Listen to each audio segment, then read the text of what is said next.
Perfeito. Pessoal, muito obrigado pela presença de vocês aí. Hoje nós temos grande prazer em receber o professor Márcio Ribeiro, né?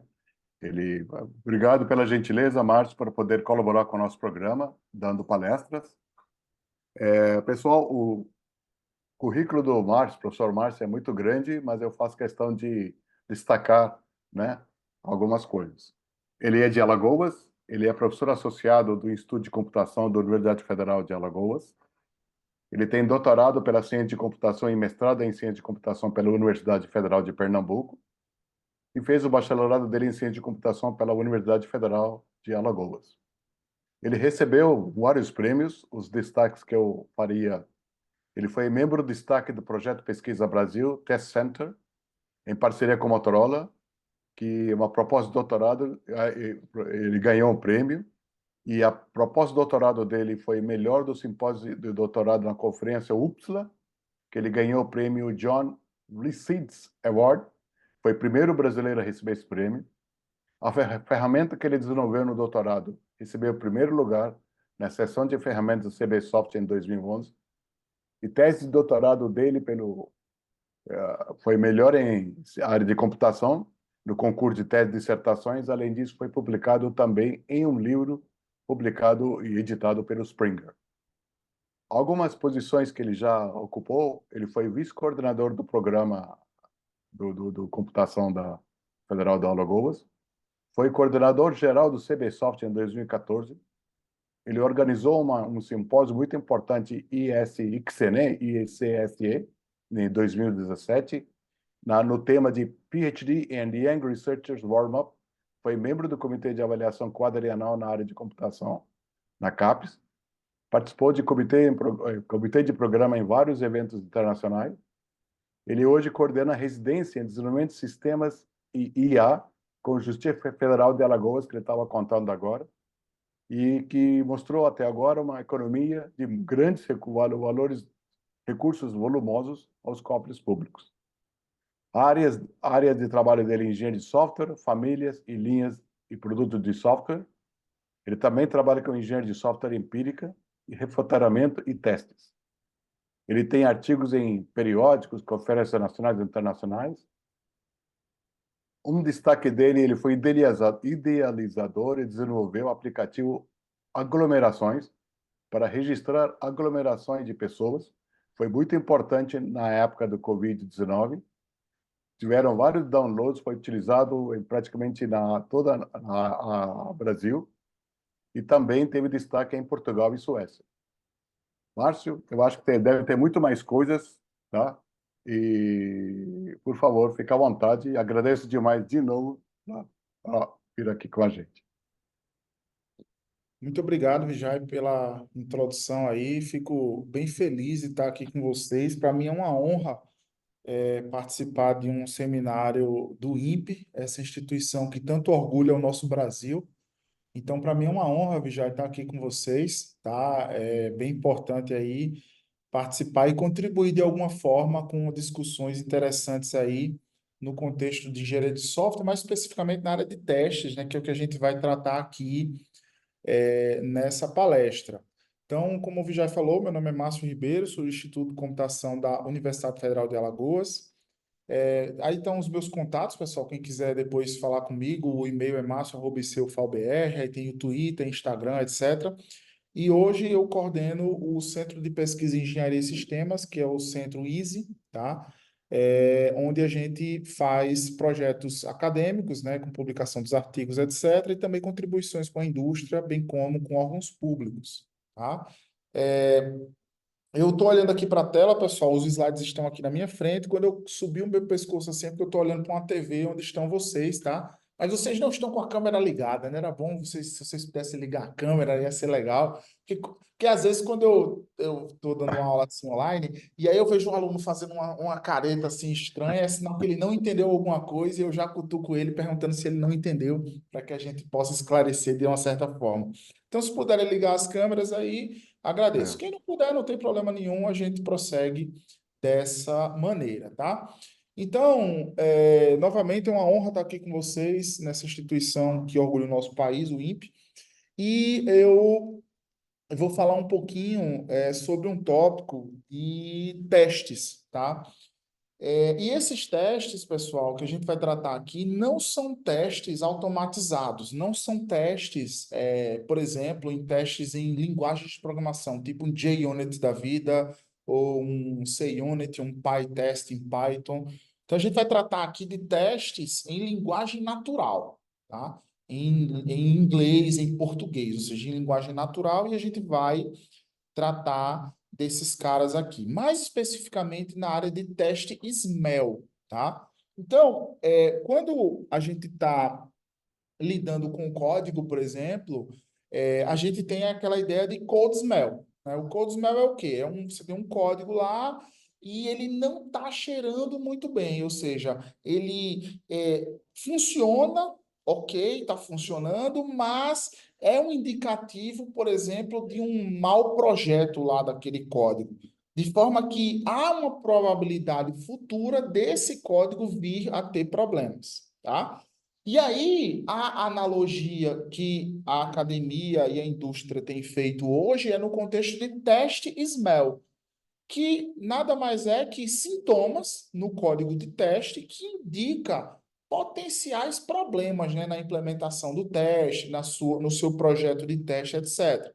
E aí, esses testes smells, eles também podem causar determinados problemas futuros, tá? Então, eu vou começar explicando um teste smell com código, porque fica mais claro de entender, e depois a gente vai partir para o tema principal, que é o contexto de teste smell em texto, em linguagem natural, tá? Então, muito bem. Nesse slide aí, vocês estão vendo aí um teste, tá? Vocês estão vendo aqui ele @teste ali na primeira linha. É um código, tá? Na linguagem, se eu não me engano, Java. E você tem lá o @teste. Esse teste, pessoal, não é um teste inventado. É um teste real que nós coletamos de um sistema, tá? Muito bem, mas o que é um teste? Tá? O teste, você tem que checar o que o sistema retornou com o que você esperava que ele ia retornar. Então, vamos supor um caso bem trivial. A gente tem uma função de soma, tá? Eu vou chamar soma passando dois atributos, sei lá, 1,8. Ora, se eu passo 1,8, o que eu espero é que o sistema me retorne 9, porque 1 mais 8 é 9, tá? Então, a gente faz isso através de funções chamadas de asserts, nesses frameworks de teste. PyTest, CUnit, JUnit, etc. Então, nesse código aqui que vocês estão vendo, o assert está no else. Então, você tem um comando, uma guarda, né, uma condicional lá, o if, e você tem um else. E no else é onde você tem o assert, que é, de fato, onde você está testando. O seu teste é no assert. Por quê? O que o sistema retorna, você quer ver se o que ele retornou era o esperado. Então, se eu chamar soma 1,8 e ele me retornar 20, poxa, isso não era o que eu esperava, então o teste falhou. Se ele retornar 9, isso era o que eu esperava, então o teste passou. E por que que isso aqui é um teste smell? Alguém poderia falar, olha esse código aqui, alguém tem alguma noção do porquê que isso não está cheirando bem? O que é que vocês acham? Alguém tem alguma noção?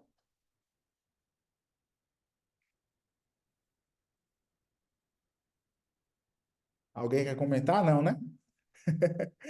Não tem problema. Vejam, o que é que acontece, pessoal? Vamos supor que na hora de executar esse teste, o if foi verdadeiro. O if foi verdadeiro. Se o if foi verdadeiro, vocês concordam comigo que o assert que está no else não será executado? Não será executado. Isso é uma bronca. Por quê? Porque o if foi verdadeiro, o assert não foi executado e o framework vai dizer lá, ó, tá verde, viu? Porque se não falha, o sistema coloca como verde, o teste passou. Mas não é que esse teste passou, esse teste simplesmente não foi executado. Ele não foi executado. Você não testou nada, você não apertou, você não chegou no assert, tá? Então, isso não está cheirando bem. Por quê? Porque no dia que o if for true, o testador vai ter uma falsa impressão que o teste passou, mas ele não passou, ele simplesmente executou um if que não tinha assert. Então, a falsa impressão de que está tudo bem é ruim, não está cheirando bem isso. Então, um dos problemas em testes é quando você coloca condicionais, quando você coloca um if e um else, você está levando a dois caminhos potenciais de execução num caso de teste. E aí, o que pode acontecer é que o caminho que você executou pode ser que não seja testado, tá? Então, isso não está cheirando muito bem. E aí, em 2022, nós publicamos um artigo na I3E Transactions on Software Engineering, né, o TSE, aquele journal lá da I3E, onde a gente viu que dava para você remover esse smell usando, por exemplo, annotations do JUnit, tá? Então, olha para o lado esquerdo, esse quadradinho do lado esquerdo, se vocês observarem bem, você tem o if lá, tá? Então, o ideal é que você tire esse if. Por quê? Porque se o if for falso, você não executa nada no teste. E ele vai ficar verde, vai ter a impressão de que está tudo bem, mas não está tudo bem. Você simplesmente não testou, tá? Então, o que é que a gente propôs naquele artigo? A gente usa uma annotation do JUnit, olha para o lado direito agora. A gente usa uma annotation do JUnit chamada enable if. Ou seja, esse teste só será executado, só será habilitado, só será executado se a função is se retornar true. Que se é a condição do if anterior. Então, se essa condição for verdadeira, aí eu executo o teste, tá? Se ela for falsa, eu não executo o teste. E aí isso é interessante, por quê? Porque o cara, ele vai ver lá que o teste não foi executado. É diferente disso aqui. O teste executou, mas ele não caiu no assert. Então ele ficou verde. Aqui não, no lado direito. Simplesmente o teste não executa, ele vai ficar cinza lá. Ó, bicho, esse teste aqui não executou. Eita, é porque a condição C foi falsa. Deixa eu forçar ela a ser true para o teste ser executado. Então, a gente tem uma ideia de templates do lado esquerdo, como vocês estão vendo. Existe um monte de smell, um monte de tipos de smell. Isso aqui é só um que eu estou mostrando. Então, a ideia é que eu consiga, dado esse lado esquerdo, eu transformo no lado direito, removendo o smell. Tá? Tá claro até aqui, pessoal? Alguém tem alguma dúvida, algum comentário? Posso prosseguir? Pois não, Vijay? Esse arroba enable if é do próprio syntax do Java, JUnit, é É, isso? é uma Ah, tá. annotation do JUnit, exatamente. Do próprio JUnit, Porque tá. a gente viu em papers anteriores, Vijay, que as Ah, pessoas faziam malabarismos no código. Pegava aquele livro do Martin Fowler, por exemplo, de Aham, refactoring, e é, tentava refatorar o teste cheio de malabarismo. Mas nesse aham, paper a gente percebeu que simples annotations já existentes dos ah, frameworks é. já resolviam o problema, Não, tá? entendi. Então Legal, essa legal, foi a obrigado. ideia, tá? Obrigado. Obrigado. Beleza. Aí a pergunta, se vocês observarem no título da apresentação, ela tem a ver com essa pergunta. Mas espera aí, será que testes manuais, ou seja, aqueles testes que são escritos em português, em inglês, será que eles também têm smells? Isso é uma pergunta interessante, tá? Então, o que é um teste manual? Vamos aprender primeiro o que é um teste manual. Então, primeiramente, é aquele teste que é o humano interagindo com a aplicação. Não é você simplesmente apertar num botão na sua IDE, no IntelliJ ou no VS Code, ou sei lá, qualquer ideia que vocês tenham usado aí. Eu aperto no botão, ele roda os testes e dá verde ou vermelho. Não, eu não estou falando de testes automatizados. Agora, eu não estou falando mais de código. Eu estou falando de testes escritos em linguagem natural.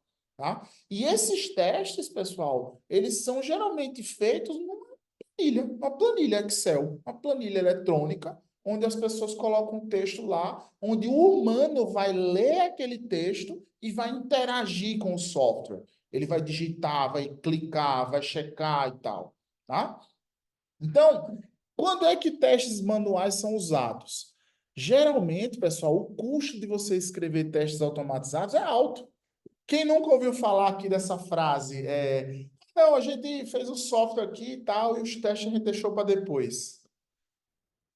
Teste direto, pessoal. Então, quando a automação é muito custosa, várias empresas utilizam testes manuais, que são simples planilhas eletrônicas para as pessoas executarem, tá?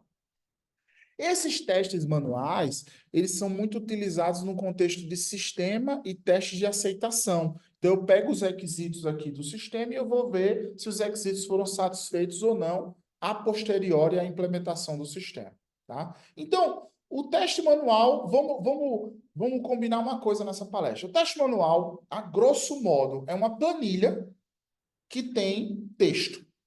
Faça isso. Clique não sei onde. E cheque se quando eu cliquei o botão ficou vermelho. Clique no 1. Veja que o 1 apareceu. Clique no mais. Veja que o mais apareceu. Clique no 8. Veja que o 8 apareceu. Clique no igual. Cheque se 9 apareceu, porque 1 mais 8 é 9.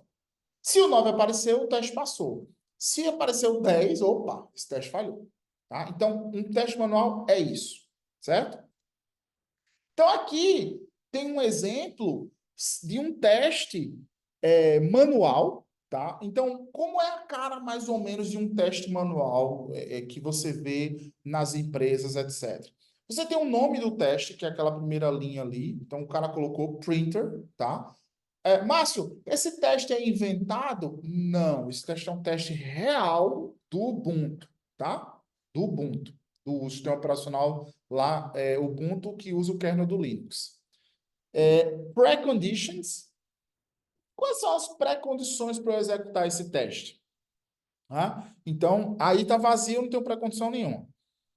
E eu tenho 3 colunas. Uma coluna com o passo que eu vou seguir, uma coluna com as ações, o que é que eu tenho que fazer para interagir com o sistema, e uma coluna chamada verifications, que são as verificações que eu vou checar se alguma coisa aconteceu. Então, por exemplo, o teste da calculadora que eu falei para os senhores era: clique no 1, isso é uma ação. Passo 1, clique no botão 1. Qual é a verificação? Cheque que o 1 apareceu na tela.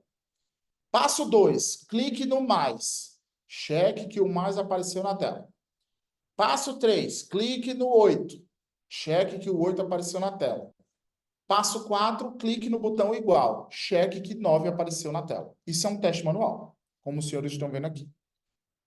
E aí, lembra que a gente falou do if no teste automatizado? Aquilo é um conditional test. É um SMEL que a gente chama de teste condicional. E, epa, isso também acontece em teste manual. Vejam, os senhores, no passo 2, ó. If your printer doesn't show up... Tá, mas espera aí. Vamos pensar comigo aqui. Teste manual é o humano executando. É humano. Se é humano, meus caros, pode acontecer um monte de maluquice. Cada um vai pensar de um jeito ou de outro. Vai ter gente extremamente cri-cri, vai ter gente que banda voou, passa de qualquer jeito, e aí uma pessoa pode fazer a execução desse teste passar e uma outra achar que esse teste não passou. Então, vamos supor que eu estou com uma pessoa cri-cri, preto no branco, certo? E aí ela está no passo 2. Então ela está lá no Ubuntu, vai testar a parte de impressão no Ubuntu. Aí apareceu: If your printer doesn't show up. Aí quando ele olhou na tela, a impressora apareceu. Ele vai fazer, peraí, e agora eu vou fazer o quê? Porque o teste está me dizendo que eu só vou prosseguir se ela não apareceu. Mas se ela já apareceu, o que que eu vou fazer? Aí começa a confusão. Porque enquanto o if lá no automatizado, a decisão é da máquina, aqui a decisão é do humano, e os senhores sabem que a decisão do humano, várias coisas podem acontecer.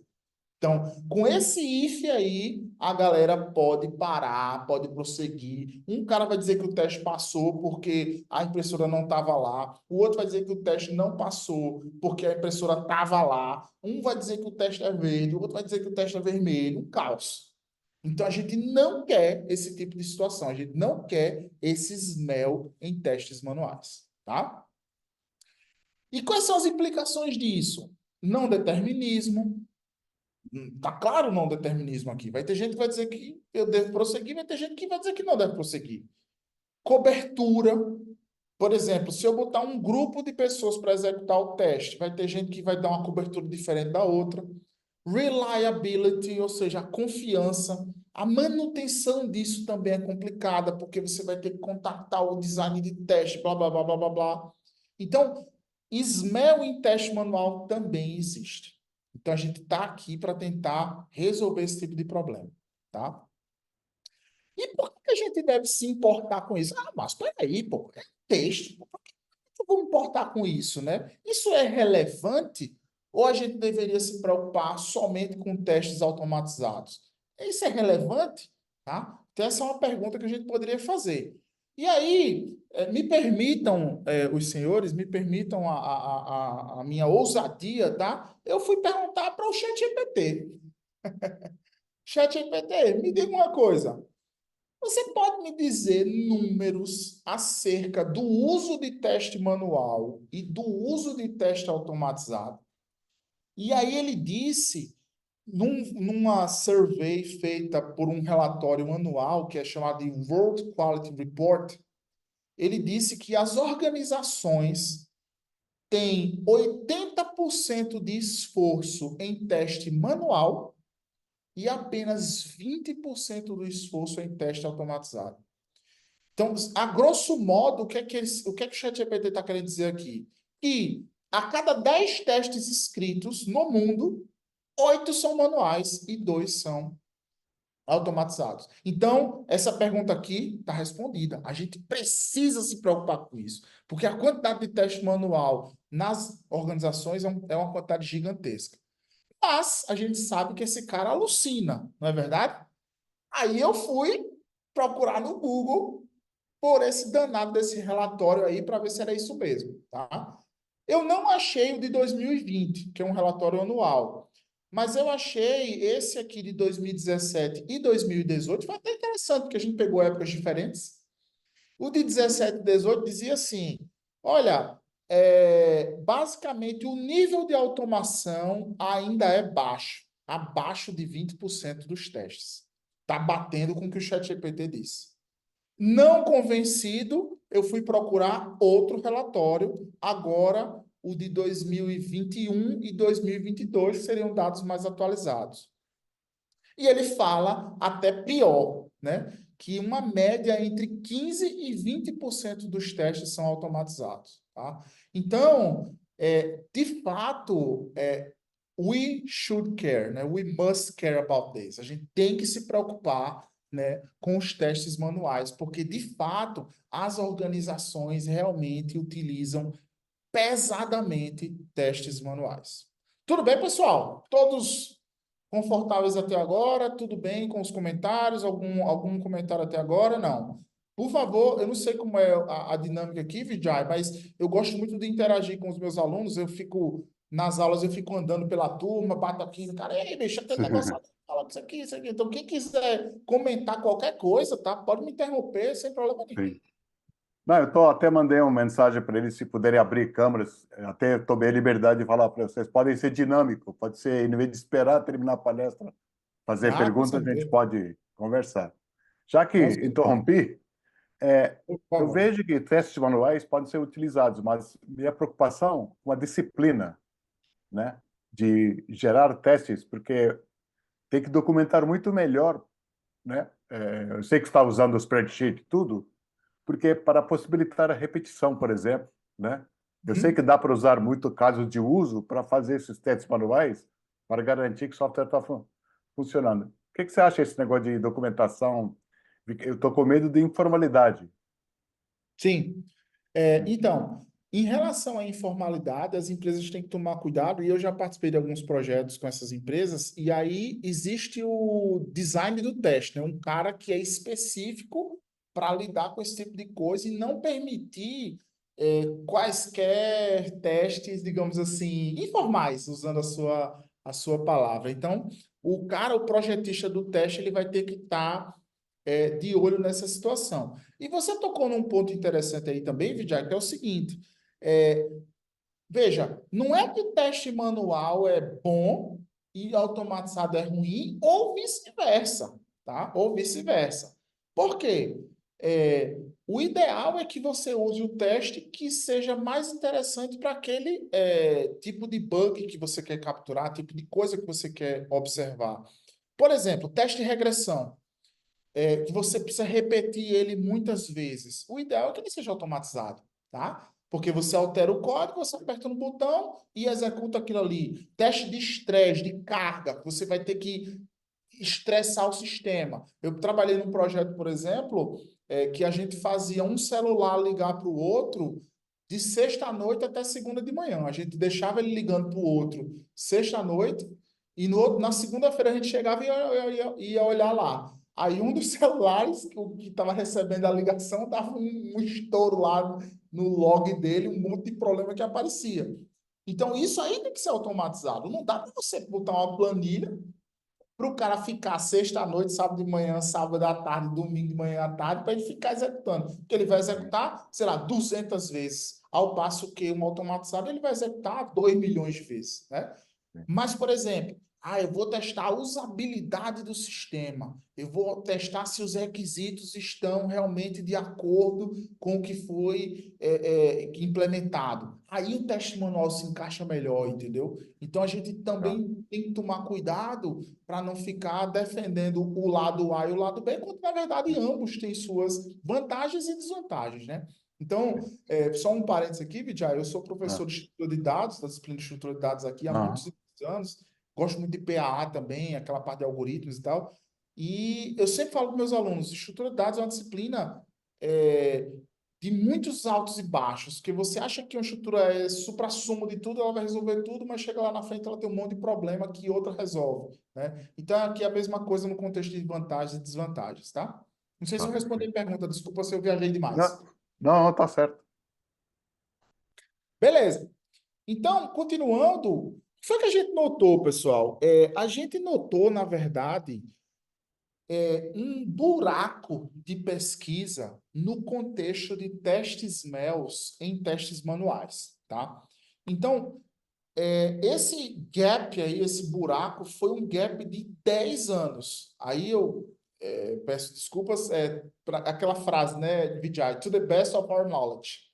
Até onde a gente viu, houve um paper no ICSE, que é aquela International Conference on Software Engineering, né, em 2013, falando sobre Natural Language Tests MELs. Inclusive, eles cunharam esse termo, tá, em 2013. É o Hauptmann e os outros autores lá. E somente em 2023, 10 anos depois, é que a gente publicou um trabalho também nessa linha. E a gente procurou trabalhos relacionados a testes MELs em linguagem natural nesses 10 anos e a gente não encontrou muita coisa, digamos assim. Então, houve realmente um buraco aí de pesquisa de 10 anos que a gente tentou preencher com esses trabalhos. E o que é que a gente fez? Então, eu vou agora, pessoal, eu vou tentar explanar um pouco o que é que a gente fez nesses trabalhos, do ponto de vista de testes MELs em testes manuais, e aí eu vou explanar em termos de uma triangulação, tá? Se vocês pegarem o título da palestra, vocês vão ver Cataloging, Identifying and Removing. Então, a gente catalogou testes MELs, a gente criou técnicas para identificar esses testes MELs e depois nós criamos um catálogo de transformações, lado esquerdo e lado direito, para remover esses SMELs. No começo lá dos slides, vocês viram um lado esquerdo e um lado direito, mas era código. Então, eu tinha um código lá com o if e um lado direito com a annotation @enableIf, para quê? Para tirar o Smell, né?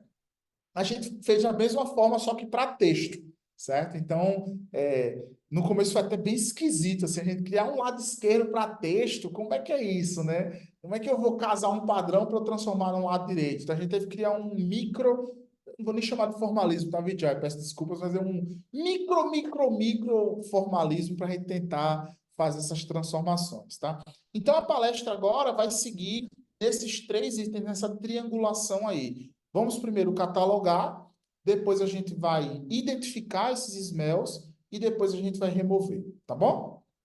Tranquilo, pessoal? Posso prosseguir? Tudo certo? Vamos lá.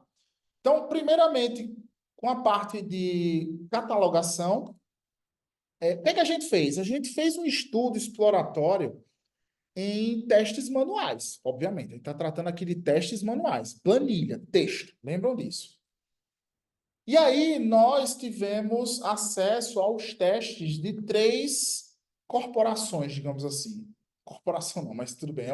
O Ubuntu Open Source, certo? A gente pegou um monte de testes do Ubuntu. Nós pegamos os testes manuais da urna eletrônica do Tribunal Superior Eleitoral, tá? E aí isso foi um projeto da UFPE com a Unicamp.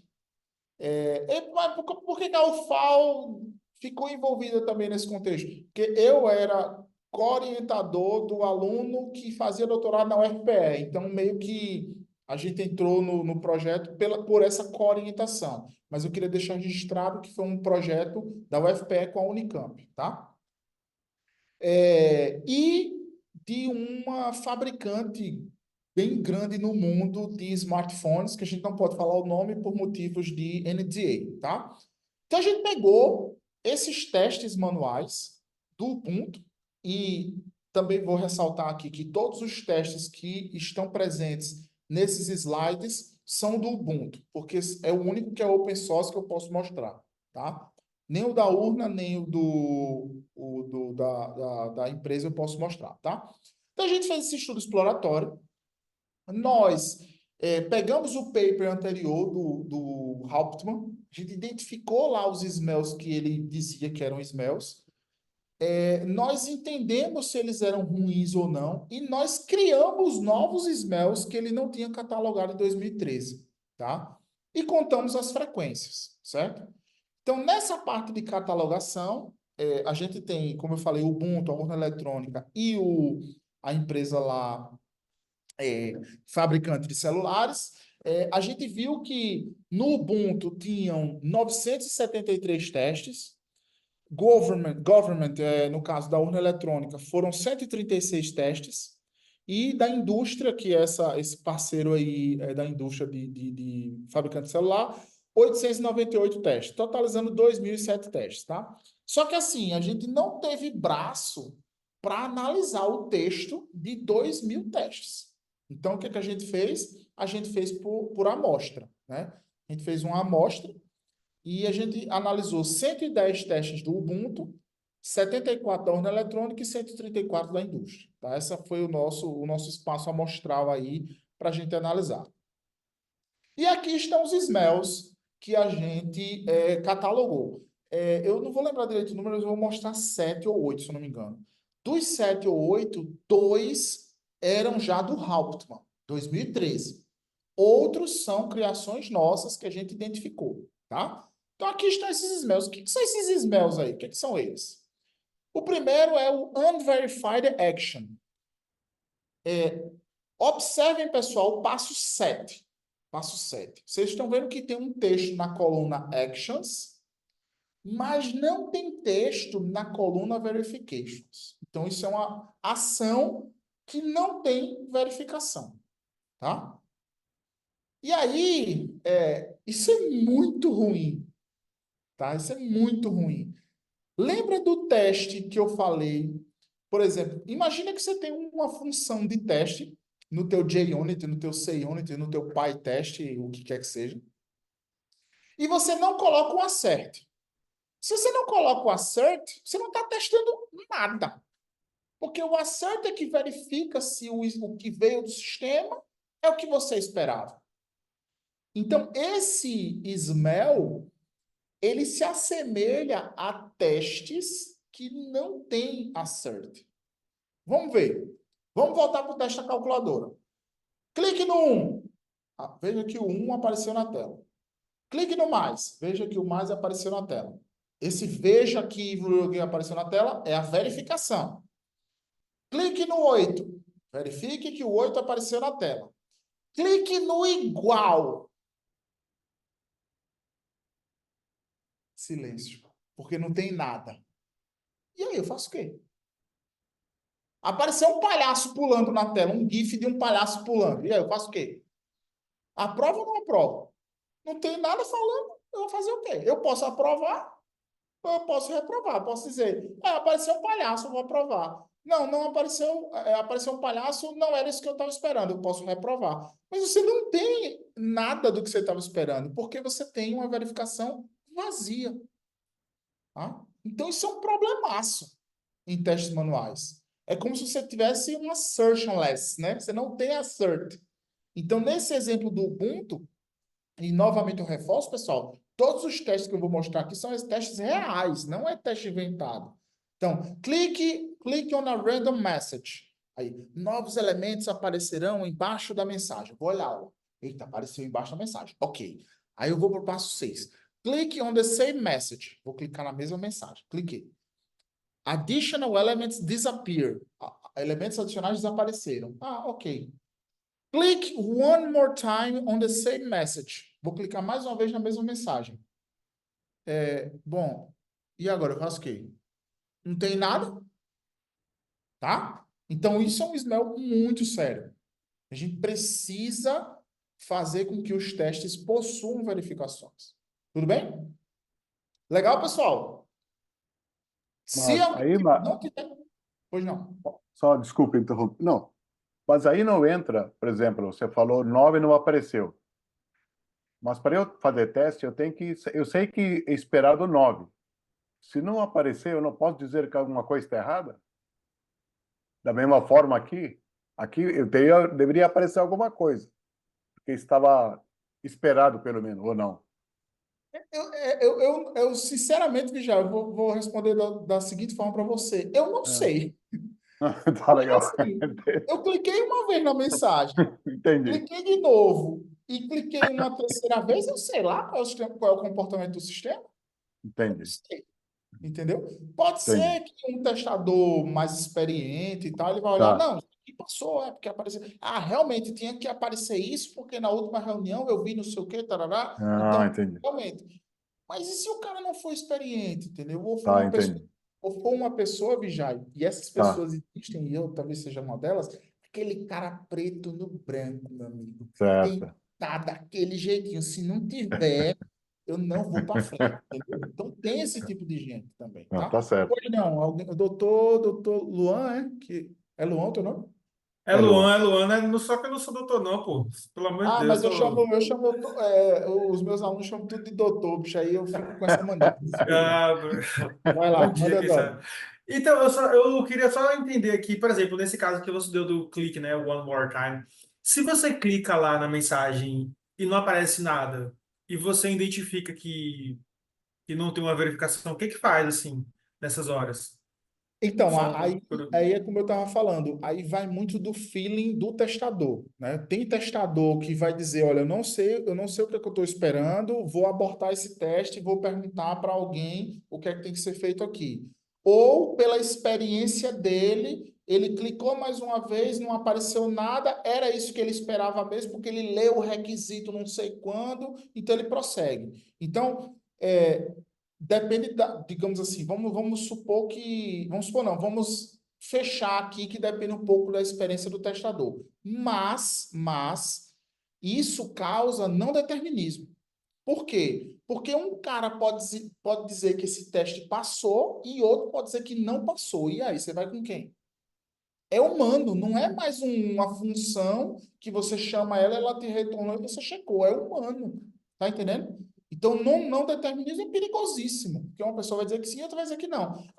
Márcio, mas isso não vai fazer um avião cair. Tudo bem, mas vai causar um problema de produtividade na minha equipe. Porque eu vou ter que parar para olhar aquilo ali. quando na verdade eu deveria já ter uma verificação ali naquele contexto. Tudo bem? Vamos prosseguir. Sim, obrigado. O segundo é o misplaced precondition, que é o seguinte, se vocês olharem em cima, eita, esse slide está até errado, não era para ser assim, não. Bom, tudo bem. Eu já estou mostrando aqui a transformação, mas tudo bem. Esse slide, o que ele mostra? Só olha para a parte de cima, tá, pessoal? Não olha para de baixo. No passo 1 tem ensure that ristretto is loaded. Então, se assegure que esse ristretto está carregado, tá? Beleza. Isso não é uma ação. Não é olha, clique não sei onde, faça não sei o quê, digite não sei o quê. Isso não é uma ação. Isso é uma pré-condição. Você só vai prosseguir com o teste se ristretto esteja carregado. Se não estiver carregado, você não vai prosseguir com o teste, tá? Então, isso é um misplaced precondition. Aí, Luan, Vijay e demais, aí eu já consigo estudar, talvez, a severidade. Aquele outro lá me parece um pouco mais severo que esse. Porque esse aqui é só um fato de que o texto está no lugar errado, tá?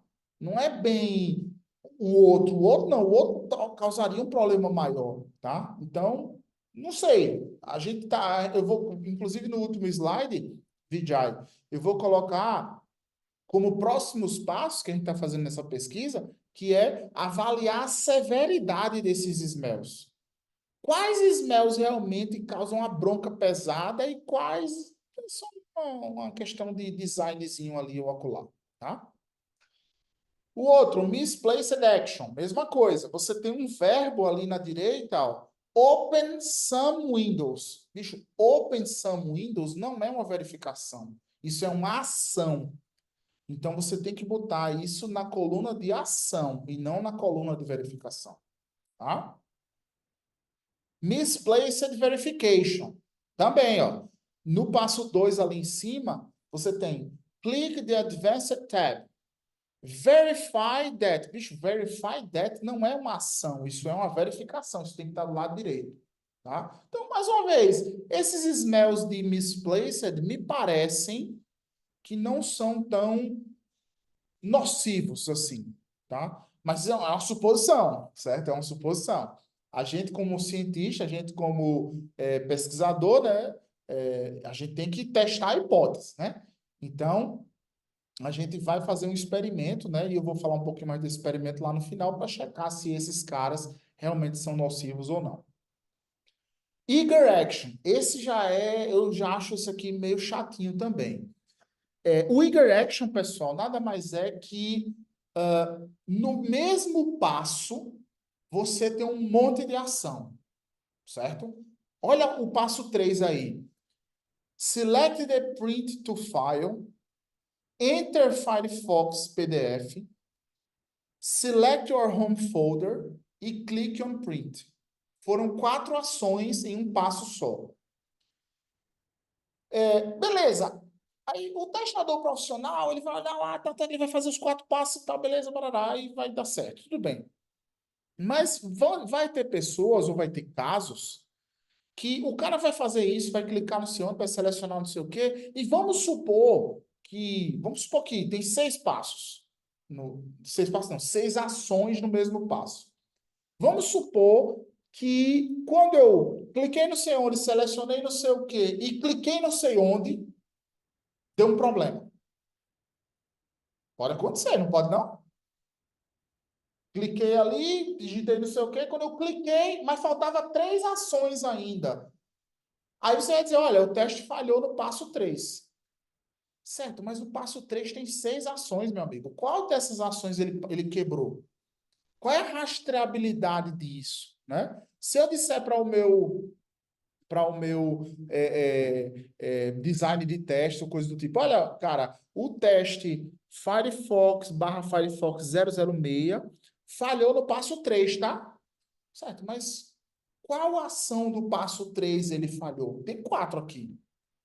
Então, aí começa, entendeu? É uma pequena coisa, mas que trava um pouquinho a produtividade do cara. O cara não vai saber onde foi, pode ser que numa máquina funcione, na outra não. Então tem um monte de problema aí, porque você não está separando direitinho. Então a ideia é que você coloque cada ação em uma linha. Cada ação, cada K no seu quadrado, né? Como já diz aquele termo popular, né? Esse ambiguous test, esse é muito sério. Esse eu julgo como um dos mais sérios que tem. Meus caros, olha o passo 2. Open any application. Amigo, abra qualquer aplicação. Você tem que ser preciso aqui. Você está lidando com o humano. Eu posso abrir o Zoom, como a gente está com ele aberto aqui nessa palestra, e eu posso abrir o Word. E se um quebrar e o outro não? E se der uma falha? Eu faço o quê? É N application? Não é qualquer uma? Então, isso é uma ambiguidade. Ambiguidade é ruim em teste manual. Você não deveria fazer dessa forma. Você deveria dizer, olha, abra a aplicação tal, certo? Quer ver um outro muito comum que tem no Ubuntu? É assim, abra a aplicação tal, olha, abra qualquer arquivo aí. Qualquer arquivo? Como assim? E se eu tiver um arquivo que não tem os dados necessários para eu executar o teste? E se eu tiver um arquivo, por exemplo, o Vijay fez com um arquivo A, certo? Pronto, vamos supor que eu vou testar o Word aqui, tá? E no teste do Word, um desses passos aqui dessas ações é sobre negrito, itálico e sublinhado, certo? Essas ações são para testar esses botões. Aí o cara faz, olha, abra qualquer arquivo aí do Word. Aí o Vijay abre um arquivo que não tem nenhuma palavra em negrito, não tem nenhuma palavra em itálico e não tem nenhuma palavra sublinhada. E eu já tenho. Aí já começa a ter diferença. Eu sei que esse exemplo pode parecer bobo, mas já tem diferença.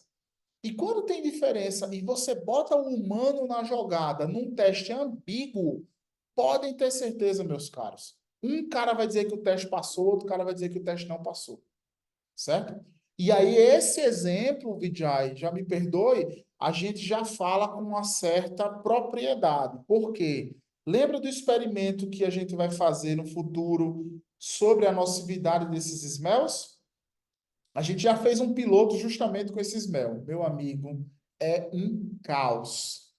Quando você coloca um termo ambíguo aí, ó, para vocês terem uma ideia, a gente botou um teste ambíguo lá no Ubuntu, que uma pessoa fez o teste passando por 10 telas. Ele executou o teste passando por 10 telas do Ubuntu. Um outro cara passou por 77. 77 telas. O teste era gigante, mas uma pessoa fez passando por fluxos aqui rapidinho e a outra não, por causa de um termo ambíguo. Isso no Como piloto. assim? Oi. Desculpa, como assim telas? O que você quer dizer com telas? Tela assim, o cara adicionar um novo usuário, clica aqui, aí clica não sei onde. Adicione não sei o que de admin, aí ele abre outra telinha, não sei o que e tal. Então, uma pessoa fez de um caminho, a outra fez de outro, só por causa de alguns termos ambíguos que tinham no teste, certo?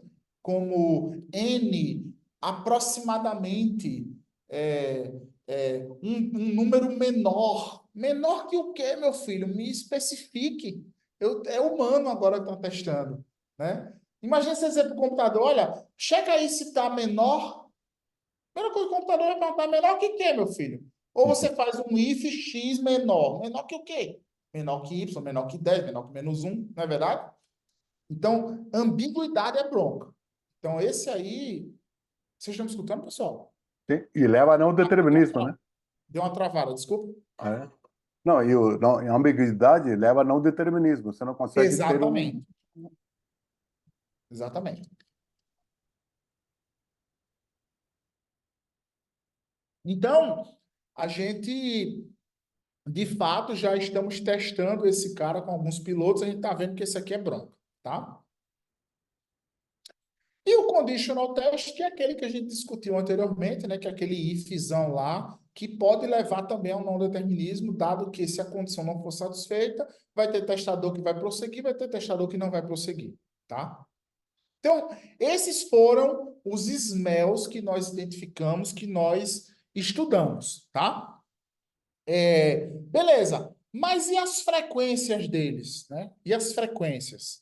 Então, a gente analisou o Ubuntu, o amarelinho é o da urna eletrônica, né? Brazilian Electronic Volt Machine, e o azulzinho é da indústria, né? Daquela empresa de fabricante de celulares. Então, vocês vejam que os smells, eles estão aí. Só tem um smell que ele está aqui presente, mas que a gente não tratou dele nas transformações, que é o Tacit Knowledge. Esse Tacit Knowledge é quando você tem um smell que diz assim no texto,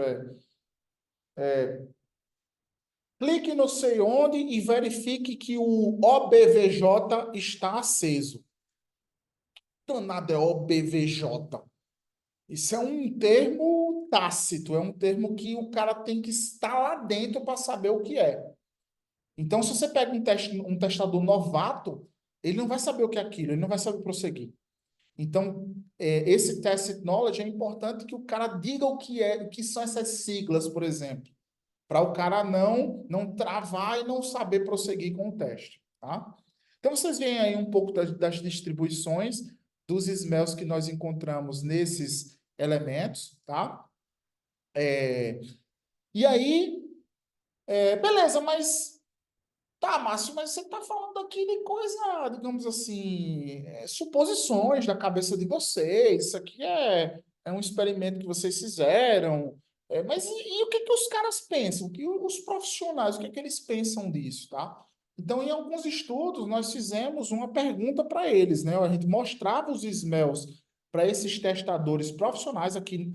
Notem, nesses números que eu vou mostrar a seguir, pessoal, não é estudante, com todo respeito aos estudantes, que eles são muito úteis nos experimentos, mas a gente quer deixar claro aqui que nessa survey foram profissionais, são testadores profissionais que usam testes manuais todos os dias, tá? Então, foram 24 respostas sobre cada um desses smells. O que que você acha desse smell? Você concorda com ele? Você concorda se ele é ruim mesmo ou não e tal? E aí vocês observem que a maioria marcou verde escuro ou verde claro, que é o I strongly agree e o I agree. Então, a maioria, eu diria até que esmagadora dos caras que responderam, concordam que esses smells são ruins, tá? Aí vocês notam, por exemplo, que o misplaced verification, que é aquele que a verificação está do lado errado, aí já não é uma concordância tão forte assim, você vê que tem mais amarelinho e marronzinho, né, no misplaced verification que esse aqui do meio. Então, são coisas que a gente precisa, enquanto pesquisador, tentar entender qual é, de fato, a nocividade desses smells. Será que eles realmente são nocivos mesmo ou não? Pela opinião dos caras aqui, teoricamente vale muito a pena investigar, porque eles estão dizendo que são problemas que, no caso, atrapalhariam a vida deles, tá? Beleza, então a gente já catalogou, certo? Já checamos as frequências, já checamos a importância desse catálogo de testes smells do ponto de vista de problemas, entendimento, não determinismo, opiniões dos testadores, tá? E agora a gente vai para a parte de identificação. Como é que a gente identifica esses caras, tá? Bom, aí, novamente, Vidya, é aquela frase, né? To the best of our knowledge. A primeira publicação nesse contexto foi em 2013. Na verdade, eles cunharam, o Hauptmann e os colegas lá dele, eles cunharam esse termo Natural Language Test Smells, certo? E eles criaram regras para identificar esses smells. Mas, meus caros, vocês vão lembrar que em 2013 não tinha ChatGPT, não tinha LLMs, não tinha nem LLP direito, tá? Tinha aquela coisa trivial de stop words removal, como é aquele negócio de lemming, Você tem fazendo, aí ele tira o gerúndio e bota fazer, né? Eram técnicas mais simples, busca de keywords, expressões regulares. Então, eles identificavam os smells àquela época, há 11 anos atrás, com técnicas muito mais simples do que o que a gente tem hoje, né? Eu estava vendo ontem aquele paper do Google sobre aquele vector, não, vector, como é, meu Deus? Que transforma a palavra num vetor, como é mesmo o nome? Vector space lá. Vector Embedding. Como? Vector Embedding. Não é Embedding, não? word embedding, exatamente. Embedding. O paper do Google disso aí foi em 2013, se eu não me engano. Então, naquela época estava ainda surgindo a parte de word embedding forte, né? Então, assim, era uma época diferente do que o que a gente tem hoje. Então, no nosso caso, a gente também definiu algumas regras, mas agora levando em consideração os avanços da IA, né? Então, note que a gente usou, inclusive, a gente não usou nenhuma assim, nenhuma ferramenta tão poderosa como a LLM, a gente usou o Space, né, que é um regex melhorado, digamos assim, né? Para quê? Para a gente identificar, por exemplo, verbos de ação, né? Faça isso, clique não sei onde, digite não sei o quê. Então, o Space nos ajudava a identificar esses verbos de ação para, por exemplo, identificar um trigger action. Então, se eu tenho um teste que no mesmo passo eu tenho um monte de verbo de ação, opa, tá na hora de quebrar isso em outros passos, tá? Então, foi usando técnicas como essa, mais simples. A gente nem treinou nenhum LLM aqui, tá, pessoal? Isso aqui está para trabalhos futuros, mas a gente não treinou nada nesse contexto ainda. Mas a gente identificou. Nós identificamos usando essas técnicas um pouco mais avançadas do que a época de 2013. Bom, então eu já tenho os smells, eu já tenho as frequências dele, o que é importante, já sei mais ou menos que eles são ruins ali ou acolá, e eu já sei identificá-los. Então está na hora de removê-los, está na hora de pegar uma suíte de testes da empresa, da urna eletrônica, sei lá, passar a nossa ferramenta e remover o smell.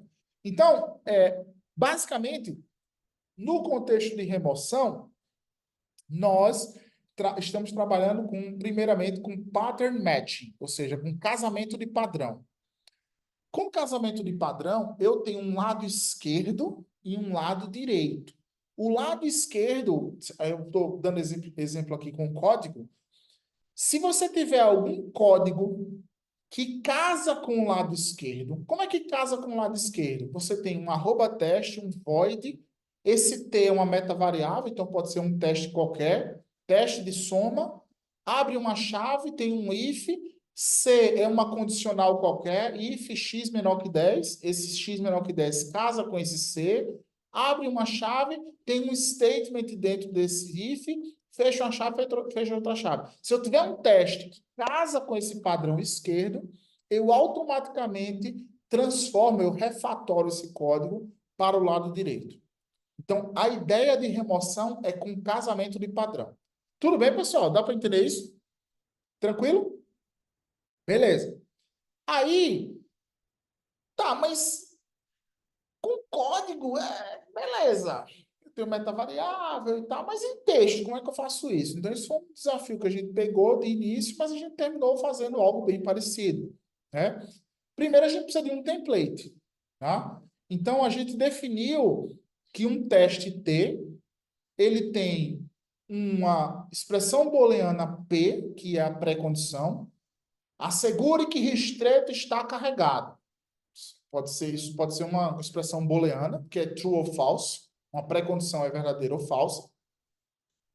E eu vou ter uma lista de ações, de passos, desculpe, steps. Esse step, que é a linha da planilha, ele é uma tupla que tem uma lista de ações e uma lista de verificações. Tá? Então, bem simples, eu não vou chamar nem isso aqui de formalismo, Vijay, eu não tenho certeza, mas talvez seja um micro formalismo para a gente iniciar as tratativas para remover os smells, tá? E aí, esse é o formato em termos de lista e dupla. Mas se vocês pararem para ver direitinho, eu consigo transformar isso aqui nessa tabela, que é a tabela que a gente está acostumado a ver. Então, eu tenho o T, que é o nome do teste, preconditions, P é a expressão booleana. Eu tenho o passo 1, que eu estou chamando de S1, ele tem uma lista de ações, A11, A12, A1N, e ele tem uma lista de verificações, que é o V11, V12 e V1N. E a gente chamou também essa lista de ações ou lista de verificações, nós também chamamos de Azão I ou Vzão I. É a mesma coisa. A gente definiu que Azão I é a mesma coisa daquela lista acima e Vzão I é a mesma coisa da lista V em cima também, tá? Então, a gente pode usar os dois aqui, tá? Então, é o mesmo template, só que em formato de tabela, tá? E aí vamos exemplificar aqui, né, nesse exemplo, como é que a gente instancia no nosso template. Quem é P? P é This test will check that Firefox can print websites. Vocês estão vendo lá em cima e estão vendo aqui embaixo a definição do P. Qual é a lista A3? Ou seja, qual é a lista de ações do terceiro passo? Select print to file as printer. Enter Firefox, não sei o quê. Select your home folder, then click on print. Você tem 4 ações, então você tem uma lista com 4 elementos, a lista A3. E o V3, que é a lista de verificações, você só tem um elemento, que é a window opens, showing the progress of the print. Tudo bem? Trivial. Trivial. Por isso que eu não estou nem chamando isso aqui de formalismo, tá, Vidiário? Porque é um negócio muito, muito simples, muito trivial. Também, se eu estiver falando alguma bobagem aqui, viu, Vidiário, por favor, me corrija. Beleza, então a gente já tem um template, certo? Já tem um template. E aí, agora eu vou identificar esses caras. Eu vou identificar para remover. Eu identificaria, por exemplo, um unverified action, ou seja, uma ação que não tem verificação. Ora, é só eu pegar a cardinalidade da lista VI e se ela for 0, é porque eu não tenho nenhuma verificação. Então, qual é a cardinalidade da lista V7? 0. Porque vocês estão vendo que no passo 7 não tem nenhuma verificação lá. Como é que eu identifico um eager action? É só eu checar que a cardinalidade da lista AI é maior que 1. Porque se eu tiver maior que 1, é porque eu tenho no mínimo 2 verbos de ação na lista AI. Pegando o nosso velho exemplo lá do eager action, a lista A3 tem cardinalidade 4, porque ela tem 4 elementos. Então, aí tem um eager action, certo? Como é que eu checo um ambiguous test? Esse aqui é mais assim, é mais ad hoc, digamos assim. Bicho, me dê o texto aí e o Space vai me dizer se tem algum termo ambíguo ou não, tá? Por exemplo, N, aproximadamente. Então, tem alguns termos assim que o Space identificaria trivialmente para a gente se aquilo ali tem uma ambiguidade ou não, tá? E agora eu vou mostrar as transformações para a gente tirar os smells. Então, field verification é como se fosse um refactoring. Vocês conhecem o livro do Martin Fowler, não conhece? De refactoring? Aquele livro, não conhece não, é um livro bem famoso que ele melhora o código através de transformações. Então, a gente deu nomes, ó, para tirar o unverified action, eu vou aplicar um field verification, que nada mais é que, dado um lado, aqui eu vou falar do lado esquerdo e do lado direito, mas a figura ficou em cima e embaixo, tá? Porque vocês estão vendo uma setinha no meio. Em cima é o problemático, o vermelhinho, e embaixo é o verdinho após a transformação. Então, dado um lado esquerdo que está lá com a verificação vazia, eu vou te dar um lado direito com um texto, que pode ser gerado por LLMs, por exemplo, para que aquela verificação não fique mais vazia, tá? Extract precondition. Eu vou extrair a pré-condição. Se vocês observarem o lado esquerdo, que é a parte de cima, na lista de ações tem um pezinho. Lembra aquele ensure that his threat is loaded? Lembra desse exemplo? Isso é uma pré-condição, isso não deveria estar na ação. Então, a gente pega esse pezinho, tira ele e coloca nas pré-condições, que é aquela linha verde que os senhores estão vendo. Pega a pré-condição anterior, P, e faz uma conjunção com o pezinho. Então, fica pesão e pezinho, tá? Extract action. Dada uma ação que está em cima, do lado esquerdo, na lista de verificações, tem um azinho lá. Estão vendo aqui? Ó? Não sei se dá para ver meu mouse. Ó. Dá para ver meu mouse, pessoal? Ah, então melhor, vou usar o meu mouse aqui. Esse azinho aqui, ó, ele é uma ação que está na lista de verificações. Ele não deveria estar aqui. Então, ele deveria vir para cá, para baixo, tá? Concatenando a lista anterior. Mas, olha que interessante. Isso é muito legal. Esse extract action, ele tira o smell misplaced action, ou seja, eu tenho uma ação que está no lugar errado. Eu tirei esse smell, mas eu posso causar outro. Por quê? Porque se esse aí tiver uma ação, agora ele vai ter duas. Então virou um eager action. Não é interessante? Eu resolvi um smell, mas criei outro. Então, na ferramenta da gente, existe uma ordem para você executar. Primeiro executa esse, para não deixar o último com o smell, entendeu? Então, primeiro você faz determinadas modificações para depois aplicar outras. Então, retirar o eager action, certamente você iria executar após esse extract action. Tá bom? Legal? Extract verification, de novo, ó, você tem uma verificação aqui, ó, que ela não está no lado certo, ela está nas ações, então ela deveria estar aqui no conjunto de na lista de verificação. Desculpa, é lista, não é conjunto. Falei errado.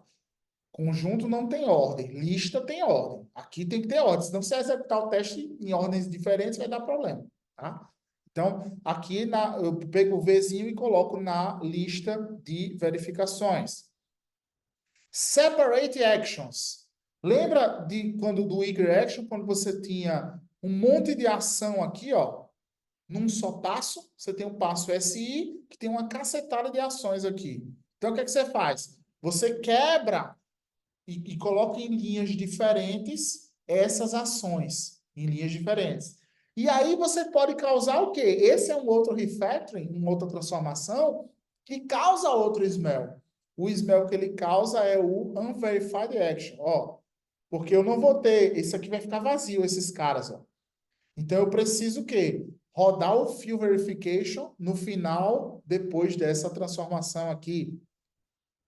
Extract ambiguity, esse é um pouquinho mais complicado, mas basicamente eu vou ter uma função que, dado um texto ambíguo, ela tira a ambiguidade. Então, open any application. Ela vai dizer open an application named, e aí o cara vai ter que digitar qual é a aplicação que ele vai especificar, tá? O extract conditional já é mais complicado ainda, mas basicamente eu quebro o teste em dois. Um teste cuja condicional é verdadeira e um teste cuja condicional é falsa. Lembra daquele da impressora? Olha, não sei o que, não sei o que, aí se a impressora aparecer, tá, meu cara, mas e se ela não aparecer, eu vou fazer o quê? Tá? Então eu já quebro em dois testes para todo mundo ficar feliz. Tudo bem? Então, o static conditional faz essa transformação. E aí, novamente, Vijay e demais, a gente perguntou, certo, mas e o que é que os testadores profissionais acham dessas transformações? Essas transformações são úteis mesmo ou não? E aí a gente usou, nessa época, não foram 24 pessoas, foram 15. A gente só conseguiu 15, infelizmente. Mas a maioria esmagadora em todas as transformações, tanto o strongly agree quanto o agree, que é o verde escuro e o verde claro, muito, muito pesadamente as pessoas concordaram que essas transformações da gente são realmente úteis, tá? Novamente, testadores profissionais. E aí, partindo já para os finalmente, Vidiar, não sei se eu passei do tempo, peço desculpas. Tem uma ferramenta? Tem. Existe uma ferramenta chamada Manual Test Alchemist. Márcio, Para que esse nome? Por que esse nome? Não sei, tem que perguntar para o meu aluno, não sei. Mas você tem o teste original lá e você aperta no botão para transformar e ele te dá o Transformed Test, que é o teste sem o smell, tá? Então, é uma ferramenta que já está disponível aí, vocês podem acessar aí no nosso repositório. E quais são os resultados-chave dessa pesquisa em testes manuais da gente? Primeiro, os profissionais reconhecem a importância de lidar com esses smells, isso é uma coisa muito interessante. Eles gostaram das sugestões para remover esses smells e pediram para usar a nossa ferramenta. Então, o pessoal, por exemplo, do Tribunal Superior Eleitoral, lá da urna eletrônica, eles gostaram muito de poder tirar esse tipo de problema dos testes deles. E também ganhamos, na verdade, a gente publicou em 2 lugares, Vijay. A gente publicou no ESEM de 2023, que é Empirical Software Engineering and Methodology, uma conferência de engenharia de software empírica, e nós ganhamos o Best Paper Award dessa conferência, tá? E o segundo paper, que foi o paper que a gente fez a transformação, porque no primeiro a gente só identifica e catalogamos os smells. No segundo, a gente remove com a transformação, lado esquerdo e lado direito. E aí, que bom, né? A gente ganhou o prêmio de novo. A gente na verdade, eu não botei o certificado aí, porque o certificado a gente vai receber no mês que vem, em junho, quando a gente for para o EASE, né? Que aí eu esqueci, Evaluation and Assessment in Software Engineering, que é meio que uma conferenciazinha irmã da ESEM, assim, do ponto de vista de engenharia de software empírica aí no mundo, né? Então, que bom, a gente mandou 2 papers dessa pesquisa e os 2 ganharam prêmios de melhor artigo nas 2 conferências. Como próximos passos, a gente quer fazer um experimento para entender quão nocivos esses smells são. Eu já falei para vocês. Então, eu pretendo pegar, sei lá, 20 testadores para testar com smell, outros 20 sem smell, e ver se o smell está atrapalhando esses caras, se o smell está fazendo com que as pessoas tenham divergência. Sei lá, dos 20 que estão usando com smell, 10 disseram que o teste passou, 10 disseram que o teste não passou. Já os 20 que estão usando sem smell, 18 disse que passou e só 2 disseram que não passaram, que não passou. Então, será que o smell causa uma divisão de opiniões, por exemplo? Então, são coisas que a gente está estudando aí para a gente submeter a um experimento em breve. E também a gente está submetendo pull requests no repositório do Ubuntu. Então, a gente já identificou esses smells, como os senhores viram nos slides, e a gente está submetendo propostas para melhorar os casos de teste aí do Ubuntu para ver se eles aceitam. Se eles aceitarem esses pull requests, há digamos assim, um entendimento que foi importante para eles ter tirado o smell que a gente transformou.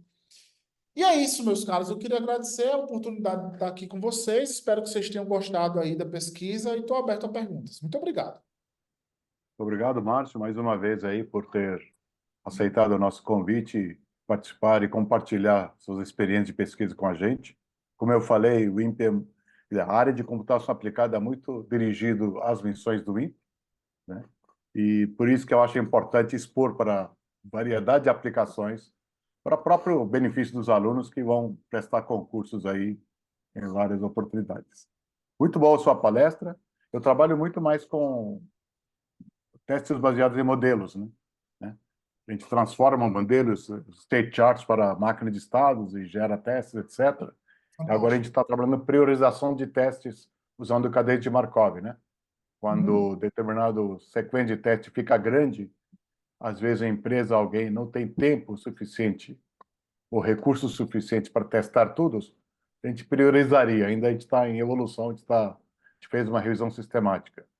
Legal. Agora, sobre a sua proposta você falou que aqueles steps, actions, verifications, não é muito, não, é um ad hoc, não é tão formal, mas eu acho que acabou sendo formal, porque se não tiver formal, você não conseguiria automatizar. Então, Certo, facilitou muito, né? Facilitou muito certo. nesse sentido. Muito, Agora, o Ed... Oi? muito importante ouvir isso de você que trabalha com a parte mais formal de máquina de Não, fiscal. porque... Fica mais tranquilo. Não, porque tudo que é formal a gente pensa em código, né? Sim, sim. Então, no seu caso, eu acho que casou muito bem, né? Legal. Até sugerir, ó, já percebe rapidamente a cardinalidade, então ó, tem uma ação a mais, ação a menos. Então, nesse Uhum. sentido. Agora, Legal. no futuro trabalho que você botou, também gostei muito, especialmente este harmful, né? Os meros que são nocivos, eu acho que pode ter grandes aplicações, aplicações web, segurança de rede, até aplicativos de bancos, como é que chama? Sensíveis, né? Eu acho que tem Sim. grande futuro aí, porque, como você falou, testes manuais são mais naturais, né? Então, se puder colocar um pouquinho de formalismo, facilitar a automação, alguma ferramenta, é produtividade, é tempo, né? Sim. Produtividade. A questão é essa. Então, nesse parabéns, ótimo trabalho. Pessoal, agora é sua vez de perguntar aí. Começando com o Dr. Luan. Doutor, é verdade. Eu ia levantar a mão aqui, mas, bom, nem vou mais agora, que bom. Márcio, muito obrigado pelo seu seminário, obrigado pelo tempo aqui para a gente dar CAP, muito interessante o seu trabalho. Eu tenho duas perguntas em cima do que você apresentou, que é dentro do contexto de LLM. Você É. mostrou que quando você tem nas verificações e está faltando uma verificação, você pode, às vezes, gerar uma possível verificação através de um LLM, né? Aí Isso. a minha pergunta é o seguinte: como é que você faz para poder garantir que aquela geração da LLM não é uma alucinação? Tá. Aí, bom, eu vou falar com um cara chamado Myron, que é o aluno de mestrado que está trabalhando justamente nesse tema. Porque, Tudo bem, tudo assim, bem. a gente não sabe ainda, Luan, a gente começou a trabalhar nesse tópico há 15 dias, mas o que eu imagino que a gente vai tentar fazer é o seguinte, pelo menos uma primeira ideia que eu dei para ele foi a seguinte: vamos pegar o teste original, certo? Copia e cola ele e apaga a coluna de verifications. Peça para a LLM gerar. Aí depois, quando ela gerar, eu vou Hum, calcular a distância da string original com a string nova da LLM. Se for muito distante, é porque a LLM não gerou direito. Se não for, ela está gerando alguma coisa útil aí na prática. A outra coisa foi que eu sugeri para ele. Eu disse, ó, Maio, outra coisa é o que a LLM gerou, em vez de você checar somente com o que tinha antes, execute o Ubuntu. Abra o Ubuntu e execute o teste para ver se o que ela gerou faz sentido com o que tem lá. Entendeu? Então, Luan, aham. são coisas assim que a gente está muito no início, então eu peço desculpas por não poder responder a Não, contento a tranquilo. pergunta, mas os primeiros Uhum. passos são esses. Não, tranquilo. A minha segunda pergunta também era no contexto de LLM, mas você já respondeu já, que é fazer esse cálculo da distância do resultado, né? Fazendo um embed e subtraindo. Nossa, fantástico, muito legal. É isso aí, é Bacana o que a gente mesmo. vai tentar fazer. Muito obrigado, Márcio, mais uma vez. Eu que agradeço. Pessoal, tem alguém Oi, escrevendo no... Oh, pode falar. deixa eu só ligar minha câmera aqui para mostrar a fuça. É, primeiro, Márcio, muito obrigado pela palestra, achei muito interessante, muito legal. Eu só queria, enfim, na verdade, não é uma pergunta, é mais uma para tentar contribuir aí, que tinha o Márcio tinha falado mais cedo ali daquelas técnicas de pré-processamento do texto ali, existem duas, né, que é estimatização e lematização. Na estimatização tu pega só tu tira a parte final da palavra ali, né, pega só a raiz, né, o radical, Perfeito? e lematização tu traz traz a palavra pro tempo, pro infinitivo, né? Então, existem Certo. e aí, enfim, no contexto de aprendizado profundo mesmo, esse tipo de técnica tu até não precisa mais usar, porque esses modelos já conseguem pegar, já conseguem aprender, por exemplo, o Word2Vec ou BERT, né, que é um modelo de Sim. representação do Google também. Mas, enfim, isso é só para, enfim, deixar registrado.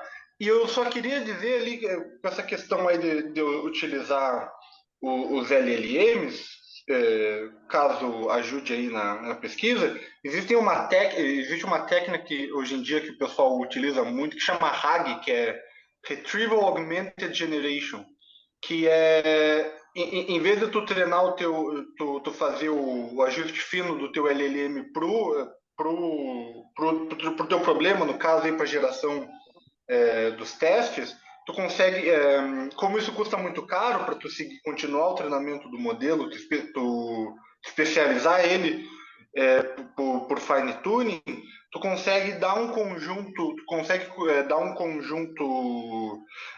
de dados para o teu modelo, no caso, sei lá, especificações de testes ou também é, é, especificações de como fazer ou outros testes para testes parecidos, por exemplo, né? E aí tu consegue mostrar para o modelo esse conjunto de dados novos e ele começa a fazer gerações, enfim, a partir dos prompts, olhando esse conjunto de testes que tu está fornecendo ali para ele. Então, não necessariamente tu refaz o ajuste fino do modelo, mas tu dá uma nova fonte de dados que ele consegue consultar quando for fazer as novas inferências, né? Então, como sugestão, muito humildemente, quem sou eu para me falar qualquer coisa aqui, mas eu sugeriria aí que o pessoal desse um pouco uma olhadinha em RAG. É uma das técnicas que em prática aí o pessoal usa bastante com LLMs. Então, e muito obrigado aí pela palestra, achei muito interessante. Legal. Como é teu nome? Jerônimo. Jerônimo, Como? Jerônimo, com G. Jerônimo. Cara, muito obrigado pela sugestão. Eu que venho humildemente, assim, agradecer demais a sugestão. É claro que naquela época, lá como eu estava falando, em 2013, né, o pessoal tinha só lematização, stop-word removal, aquelas técnicas bem triviais, né? E a gente avançou só um pouquinho com o Space, com a coisa mais simples e tal, não é nem, digamos assim, uma coisa de deep learning né, com rede neural, não tem nada disso lá. Mas essa tua sugestão ela é bem interessante, porque não precisando do fine tuning é uma coisa muito interessante, né? Porque, inclusive, porque você vai colocar, aí me corrija, por favor, se eu falar alguma besteira, porque você vai colocar talvez elementos focados no Ubuntu, clique, tela, alguma coisa específica, e ele já vai usar esses termos no que foi gerado no caso. É essa a tua ideia? Isso, exatamente. Perfeito, é por aí mesmo, assim, como eu falei, tu pode daqui um pouco, assim, mostrar para eles, sei lá, diretrizes de como tu quer que os testes sejam feitos, inclusive outros exemplos que ele, no final dos contos, que ele faz é uma consulta aqueles dados novos que tu fez e faz a geração enfim, faz a inferência consultando esse conjunto de dados novos que tu tá fornecendo para ele. Então, na verdade, tu não tá fazendo o fine tuning, mas tu tá meio que condicionando a geração dos textos Tá, que ele vai legal. gerar, né? Enfim. Ou seja, vou estar reduzindo custos pesadamente aí, porque eu não vou precisar retreinar nada, né? Exatamente, exatamente. Top É um demais. dos grandes dilemas hoje em dia, porque ninguém tem computação para, enfim, fazer esse tipo de coisa ultimamente, né? É Então verdade. enfim, é tudo muito hoje em dia assim experimental que o pessoal faz isso, né? mas é uma das técnicas mais usadas ultimamente para esse tipo de coisa. Então, fica a dica Legal. aí, né? Não, fica aí. Eu acho que para o nosso contexto ela se encaixa muito perfeitamente, porque, como eu falei, cada sistema tem muita especificidade, né? O Ubuntu vai ter especificidades de telas, de fluxos, de vocabulário do sistema operacional que são usados no teste. Então, dá esse contexto para que ele gere coisas usando esse contexto anterior, vai ser muito interessante mesmo. Muito grato, Gerônimo, pelo feedback. Inclusive, Márcio, se você quiser, depois seu aluno pode entrar em contato com o Jerônimo e conversa um pouco sobre trocar Ah, com ideias, certeza. tá? Jerônimo, Sem problema. se eu puder pedir uma gentileza para você, mandar um e-mail para mim, só falando essas coisas aí, eu agradeço. Oi, claro, com certeza. Mando sim e a gente fica em contato aí, com certeza. Tá. E aí, como bom nordestino, vou falar arretado. Gostei, arretado. Tá certo. Já, show. Tá certo, tá certo. Pessoal, mais alguma pergunta, comentário? Ok. Márcio, muito obrigado outra vez pela sua paciência, a vontade, Isso, a intenção de vir aqui ajudar a gente, é isso aprender mesmo. outras Prazer. novidades. E vamos manter contato. Muitíssimo obrigado, pessoal. Como eu falei, para mim é uma honra estar aqui com vocês aqui do INPE, essa instituição que tanto orgulha o nosso país. Muito obrigado pela oportunidade. Foi muito bom estar aqui com vocês. Espero que vocês tenham gostado aí, tenham aprendido alguma coisa de alguma forma. Mas foi uma oportunidade muito boa e espero que vocês tenham gostado. Muito grato e até uma próxima. Espero que possa vir para o São José um dia desses aí. Me avisa que a gente passeie Pode aqui pelo deixar. INPE. Acho que eu vou a São Paulo ainda esse ano e eu te aviso alguma coisa. Ah, por favor, por favor. Rafael, Muito você quer obrigado. Só finalizar aí? agradecer. Obrigado, Márcio. Estava aqui quietinho, mas obrigado pelo seminário. Valeu, pessoal. Obrigado. Até mais aí. Boa Até tarde e até mais. semana que Tchau. vem, pessoal. Até mais. Tchau, tchau.